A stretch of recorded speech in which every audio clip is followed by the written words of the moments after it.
What has the impact been on the indigenous population? So you're Lakota.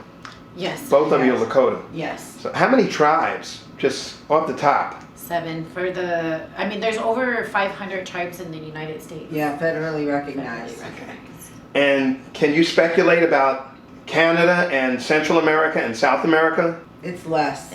It's less. It's Up in Canada, Okay. yeah. But we're all considered Turtle Island, North and Central America, and it's in the shape of a turtle from overhead. And where is that exactly? That's when you look over North and Central America, you'll see the shape of a turtle. on Google Maps. Yeah. You guys go to the website or look at, just Google Turtle Island, and you'll see it's in the shape of a turtle. So Right. With the tail and the... we consider Canada.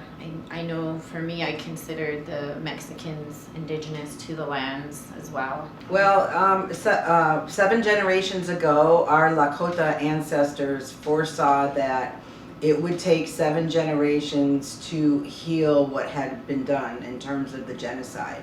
And so we're 7th and 8th generation, and so it has started to evolve. We've become educated doctors, lawyers. We're now finally fitting into mainstream America, and I think we're being recognized as that. But I feel the genocide has been very damaging. And I feel like the mainstream is just starting to learn about it. And one example is the boarding schools that our relatives were sent to. Jenny attended boarding schools. Our parents attended boarding schools. And up in Canada, just recently, they have utilized technology to find burial grounds for the residential schools and boarding schools. They call them down here boarding schools. And they're finding thousands of remains of children from the boarding schools. And one thing that is so profound is that every residential school and every boarding school had a cemetery. Where were these boarding schools located specifically? All over. They're all over under the precedent of religious-based. They were on the reservations, close to the reservations, away from the reservation. Sometimes they were taken away and wouldn't even return until after summer because it was such a far distance and unable to travel. And it was a deliberate thing, you know, remove the Indian from the child was the concept that they wanted to implement. So they didn't just take over, then they just restructured everything and took children away from their families. I think for me, the impact personally for me is the trauma as it affects us today as a result of what Tara was explaining. I'm a younger, I believe in trauma healing. And so a lot of what's happened, the impact in our community currently is trauma-based, and because of the genocide or generational trauma, we are affected with unemployment rates, we're affected with alcoholism, drugs. The result of the genocide will eventually led us to lose our identity. And now we as a nation, as Tara said, the 7th generation are beginning to educate ourselves in what has hurt our people in our community and the systems that have hurt our people in our community. That one thing about where I live in South Dakota, Pine Ridge, it's very an isolated community, and we consider it a prisoner of war community, Camp 344 still, because it was intended to keep the natives on the reservation.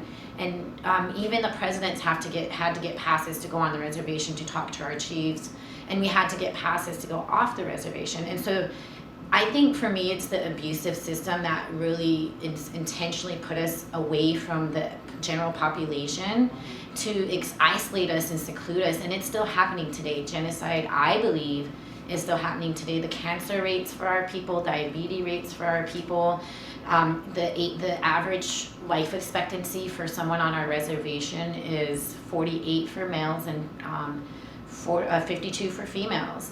And that's unfortunate because the average life expectancy in America for the same female is, I think, 82, and for males it's 78, I believe.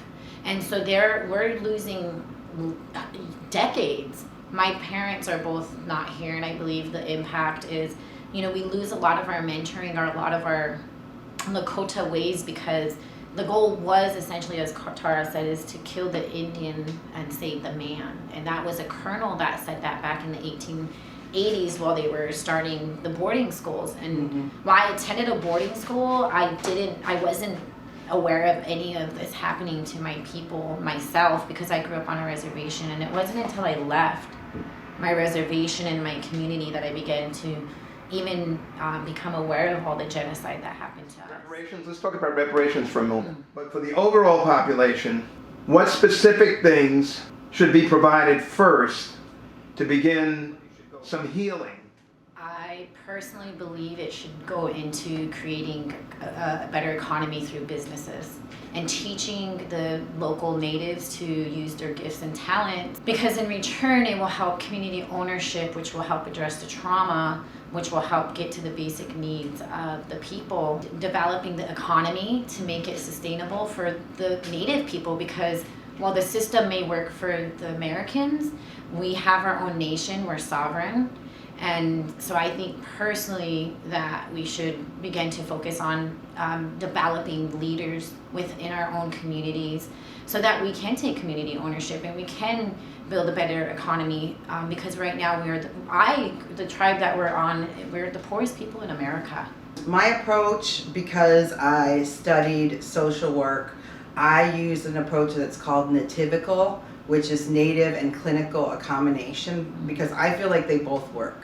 And I think our people need such healing, and that start with the children and develop mentoring programs, and that they have mental health care from the very beginning, because we're susceptible to mental health issues from the intergenerational trauma in our DNA. The trauma is in our DNA. And so, like she had mentioned, the intergenerational trauma, it gets passed down. So we all have something that we have to do. Even just being born, we need healing right away from our ancestors.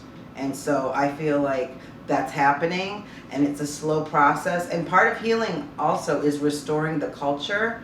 And so many nations have done immersion schools for preschoolers, and they speak the language. Like on Standing Rock, it's 3 and 4 year olds, and they speak Lakota all day long with fluent speakers, and they're starting to learn the language. So getting back into the culture, dancing in powwow, all those things I think are really important to the healing. It's healable. You know, we can fix it as a nation, as a people, because we're the examples. I know me personally, I have to go through a lot of my own healings, and I have a good support system. And when I go back to Pine Ridge, I can go there for about 3 to 4 weeks, and my mental health begins to deteriorate because of such the trauma that happens there. And so I'm always, I consider myself a somewhat healthy individual, my mental wellness, because I do have a good team of people that support me. And that's something that Tara is very instrumental in her social work to bring to a community, so that we can develop them, so that they begin to heal their trauma, they begin to create businesses, and again, begin to feel good about ourselves, because we were told not to be who we are. Our ancestors had their hair cut off, our ancestors had been stripped of their robes and their clothing in order to be institutionalized into the European system, what we call America today. And now we are literally the product of it. We're dual people who walk in two different worlds. I walk in an indigenous community world, which is literally, I consider almost the opposite of the American culture. And I personally was in culture shock when I left my reservation. I didn't know that. I honestly felt like I came to a whole different world. And it's interesting because Tara has a different concept of Yeah, we have the opposite story, because I was adopted out due to the federal relocation programs, and that was when there was people were suffering on the reservations. There was lack of food, and so choices were made to go on this relocation program for job training, different types of education, housing, and that was in the bigger cities. And so my birth mom went to Cleveland, and she had me there. So I was literally a product of the Cuyahoga County Welfare Department. And then I went home at 33 to meet my birth family and immerse in the culture and learn from my elders. So it's interesting that we came together because we have the opposite experiences, but ironically we both feel the same. And that's because we're Lakota women and we're very resilient and we've been through our hard times. We know others struggle a lot more than we do, but I think it's really important to see that that we're here. We're still here. We survived, and that's really beautiful. And it shows the resiliency as just Native Americans as a whole, Indigenous people. And I'm also a part of a community called, it's called Ubuntu, and what we do is a lot of social justice, and it's BIPOC people who come together across the nation from all different communities, and we are developing basically what we call the principles of freedom to kind of go back to who we are as a people. I don't want to say go back, I want to say move forward and integrate who we are as a culture, as a people group, whether you're, you're African, your beliefs, no matter what country you come from, we're a group of people who are identifying our cultural roots and working together as a unity to begin to show people that there is another way to heal our communities, because the intergenerational trauma has affected, I believe, all races, not just white and black. I don't think it's just a BIPOC issue. I think it's an issue of healing as a whole nation, because I believe that even the what we would call the Europe white race has their own healing they need to go through, because they come from a line of people who I would say abused the system. I mean, taught them how to hold the BIPOC down. Black, Indigenous people of color. Gotcha. So it's anybody that we consider Black, Indigenous, or people of color. So it includes the whole spectrum, everyone. I specialize in work with sexual assault victims and families with missing children and adults.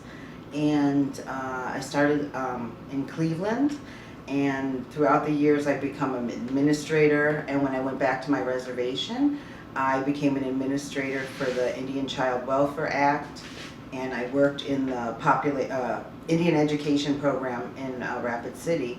So I really got a wake-up call working with these kids and seeing the things that they experience and the trauma that they go through.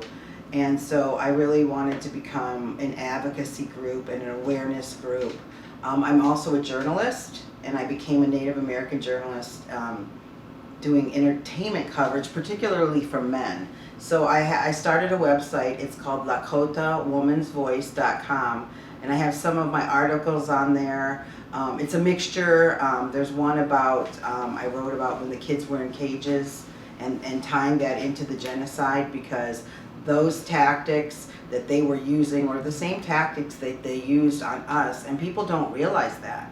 It's the same thing to ruin and dehumanize people.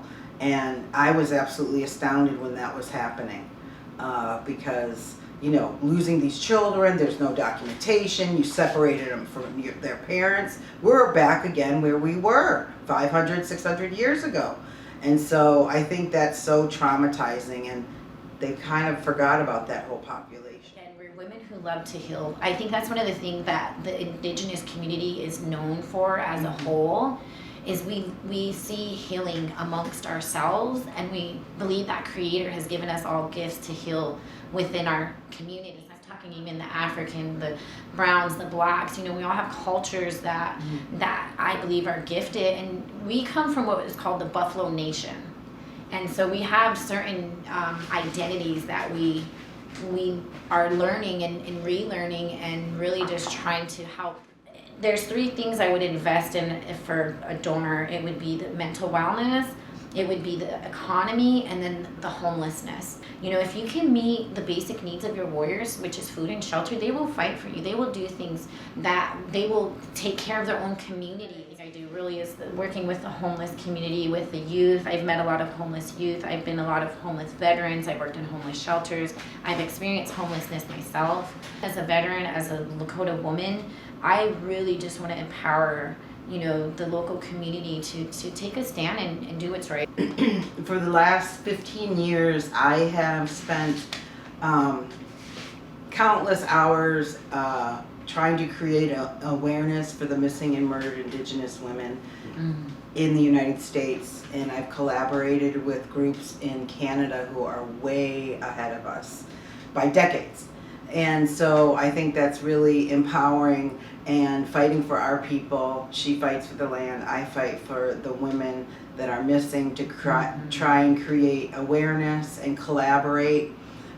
What's happening now with that missing girl, the non-native one, how she is on every channel, has really created an awareness about how she went missing in Montana when there's like 21 missing natives that we haven't seen on TV. Gabby. Petito? Yeah, and I only say that, you know, and I'm not disregarding her case, but it's what is very important.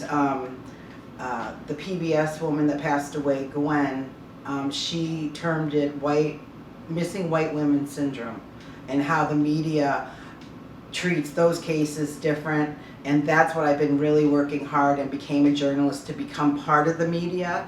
And that's really helped because I can communicate in both worlds, and that's really important to be able to convey what's happening among our community to the mainstream. And like I said the other day at the women's event, we need you. We need people's help to support us. And that's what's coming together, because we have the non-Indigenous people in the legislation who can vote for these laws to make it better and give us funding to create databases that are accurate, and to have advocacy services on hand within the tribe when someone goes missing. You know, it's bringing it down to the very local, going local to international. So I think we've moved, but we have a long way to go.